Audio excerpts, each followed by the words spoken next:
Alam niyo ba na ang Pilipinas ay isa sa 5 bansang nagtatag ng ASEAN? Oo, tama! Hindi lang tayo miyembro ng ASEAN. Kasama tayo sa mga nagbuo nito. Pero paano nga ba nabuo ang ASEAN? Bakit kailangan itong itatag? At sino-sino ang mga bansang unang bumuo nito? At higit sa lahat, ano ang naging papel ng Pilipinas? Halika't alamin natin sa episode na ito ng Alam Niyo Ba? Alam nyo ba? Bagong kaalaman ay ating tuklasin.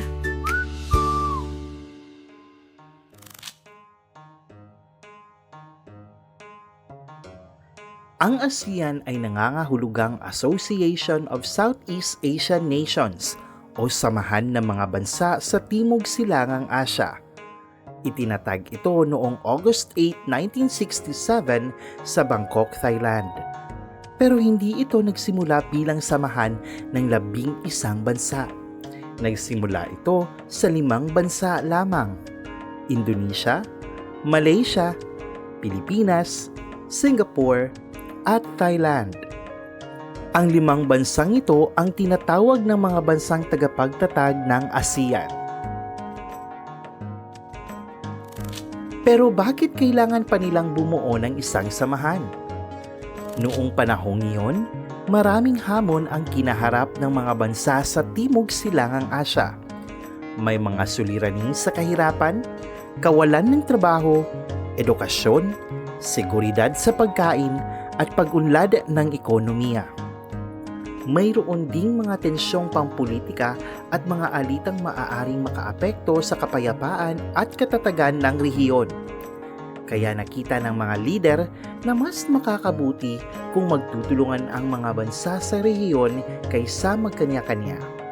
Layunin ng bagong samahan na isulong ang paglago ng ekonomiya, pag-unlad ng lipunan, pagpapaunlad ng kultura, at kapayapaan at katatagan sa rehiyon. At sino naman ang mga taong nasa likod ng pagkakatatag ng ASEAN? 5 kalihim ng ugnayang panglabas ang lumagda sa dokumentong tinatawag na ASEAN Declaration, na mas kilala bilang Bangkok Declaration. Mula sa Indonesia si Adam Malik, mula sa Malaysia si Tun Abdul Razak, mula sa Pilipinas si Narciso A. Ramos, mula sa Singapore si Esra Haratnam, at mula sa Thailand si Thanat Khoman. Sila ang kinilala bilang Founding Fathers of ASEAN o mga ama ng ASEAN. At noong August 8, 1967, nilagdaan nila sa Bangkok ang dokumentong opisyal na nagtatag sa ASEAN. At dito makikita ang mahalagang papel ng Pilipinas. Ang kinatawan natin noon ay si Narciso R. Ramos, na siyang kalihim ng ugnayang panglabas ng Pilipinas.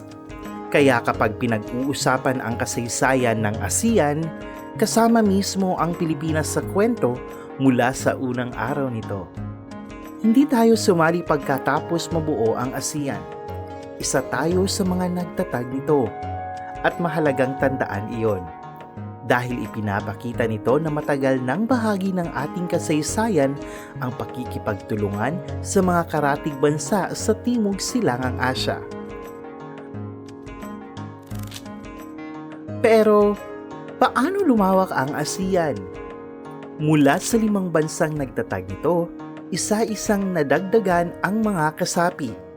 Sumali ang Brunei Darussalam noong January 7, 1984, Vietnam noong July 28, 1995, Laos at Myanmar noong July 23, 1997, at Cambodia noong April 30, 1999. Sa loob ng maraming taon, naging 10 bansa ang ASEAN, pero may bagong kabanata sa kasaysayan nito.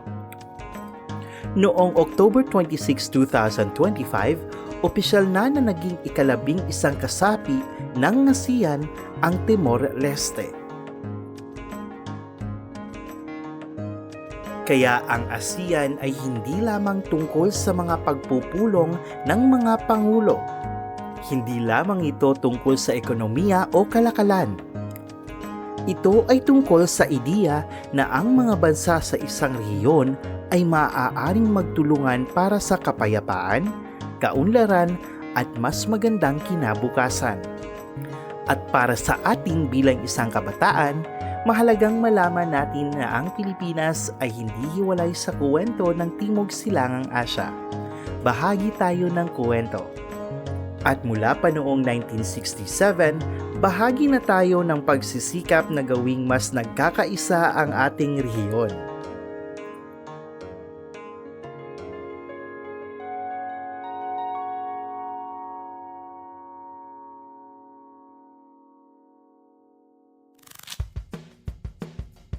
Kaya sa susunod na makita niyo ang logo ng ASEAN o marinig ang salitang ASEAN, tandaan ninyo, hindi lang tayo miyembro, isa tayo sa mga nagtatag nito.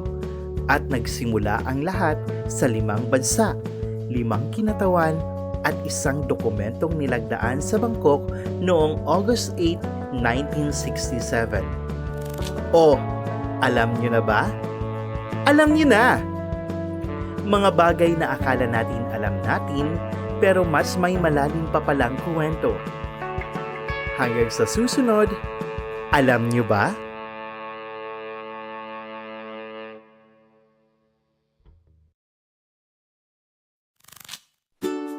Alam nyo ba?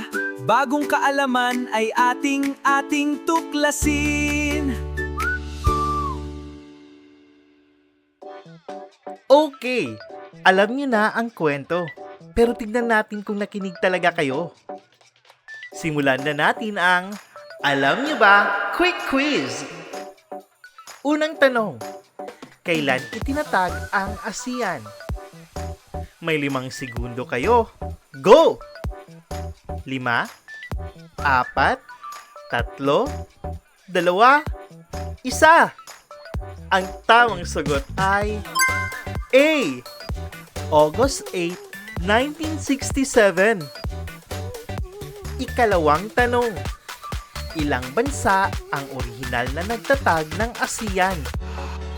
Final answer? 5, 4, 3, 2, 1. Ang tamang sagot ay B. 5. Indonesia, Malaysia, Pilipinas, Singapore, at Thailand. Okay, medyo mahirap na ng kaunti. Sino ang kinatawan ng Pilipinas sa pagkatatag ng ASEAN? 5 seconds. Alam niyo ba? 5, 4, 3, 2, 1. Ang tamang sagot ay C. Narciso R. Ramos. Siya ang noon ay kalihim ng ugnayan panglabas ng Pilipinas at isa sa 5 founding fathers of ASEAN. Pang-4, sino-sino ang 5 bansang unang nagtatag ng ASEAN? Ito ang dapat alam ng isang tunay na ASEAN fan. 5, 4, 3, 2, 1. Ang tamang sagot ay A. Indonesia, Malaysia, Pilipinas, Singapore, at Thailand. At para sa huling tanong, challenge na! Sino ang pinakahuling bansang naging miyembro ng ASEAN na naging ika-11 miyembro nito noong October 26, 2025? Final answer, 5 seconds. 5, 4, 3, 2, 1. Ang tamang sagot ay C. Timor-Leste. At dahil dito, mula sa 5 founding members noong 1967, mayroon ng 11 miyembro ang ASEAN. Kung nagustuhan ninyo ang quiz, i-comment ang score ninyo sa ibaba. At kung may natutunan kayo, i-share ang video para mas marami pang kabataan ang matuto. Oh, siya! Hanggang sa muli, paalam!